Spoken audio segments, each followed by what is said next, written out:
Hi everyone, welcome to TGIF, and I hope each one of you doing fine and staying safe. Today's episode is an extension of the previous one, which was the topic of Azure Percept, and today I'm pleased to welcome a partner of ours for the first time on TGIF, CelebalTech.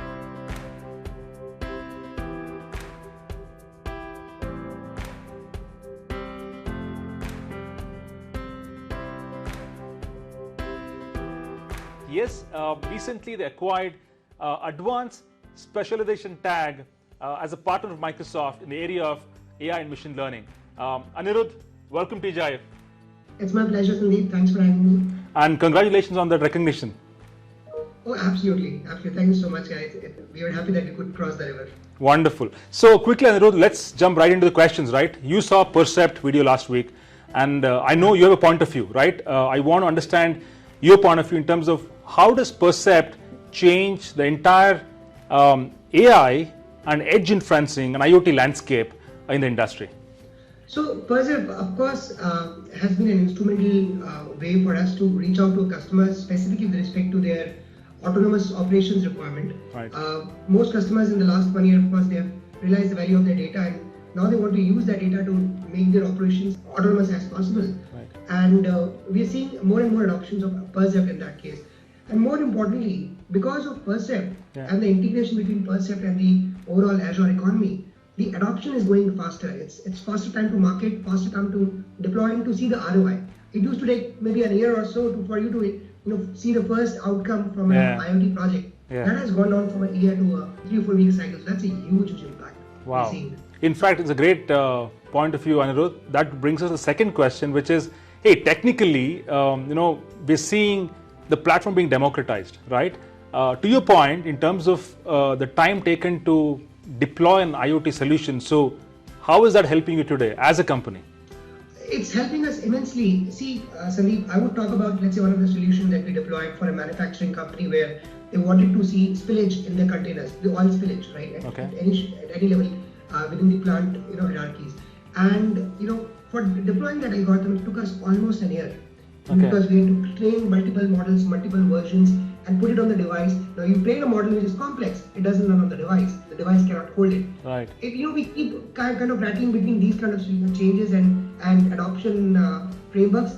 Finally, with something like Azure Percept, we are able to create a complex model in the Azure ecosystem and put it on the device without any hassle. It's like a one-click shot.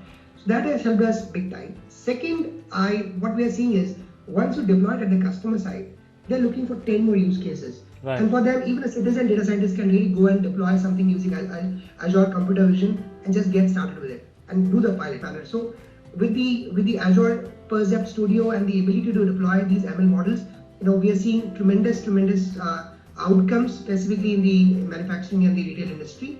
But most importantly, customers are more powerful. They feel more powerful because they can do it themselves, and I think that's the biggest change we've seen in the psyche with respect to adoption of IoT or a autonomous solutioning with AI. Brilliant. I think you brought an interesting point there, Anirudh. One is, of course, use cases across industries, simplicity in terms of deploying, let's say, simple computer vision model. We showed that in the last episode.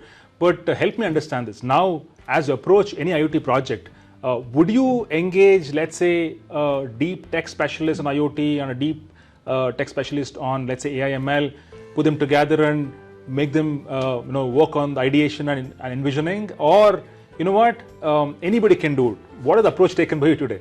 I'm curious. I would say, to be very rational with you, I would say 9 on 10, you would not need it with Azure Percept.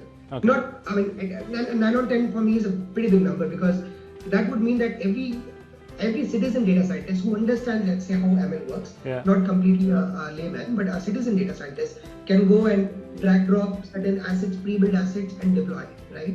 And start using it. Now, let's say there is a very complex scenario where it, let's say, fails on a boundary condition. That's where you can bring in a deep learning expert and get it done. But the overall usage of such a big mathematician or a statistician, to come up and really deliver it has reduced to 1 by 20th or 1 by 25th, maybe 3-4%. That's it, and that's a big reduction. And it's not a reduction of skill sets; it's a reduction of the bandwidth, because you'll not find so many data scientists with that many skills. Right. It's of course very hard to even find them. So with this citizen data science possibility, the low code, no code ecosystem along with security. Now the best part is, let's say a TensorFlow model, how do I put it in a Right. device? Now does it really interact in a encrypted way? I don't have to worry about any of those scenarios. I can go it on computer vision, deploy it, it's all secured. In rest, in motion, that it is empowering customers to do it themselves. Wonderful. Anirudh, in fact, Percept being qualified to be a citizen data scientist friendly environment is a classic, I would say, story that you kind of brought out. So thank you so much for that. In summary, yes, Azure Percept, we heard from Anirudh in terms of how simple that is for customers to start using it, worrying less about the basic plumbing that is required to deploy an IoT solution or edge inferencing. So with that, thanks for watching. Have a wonderful Friday and a great weekend ahead. Bye-bye.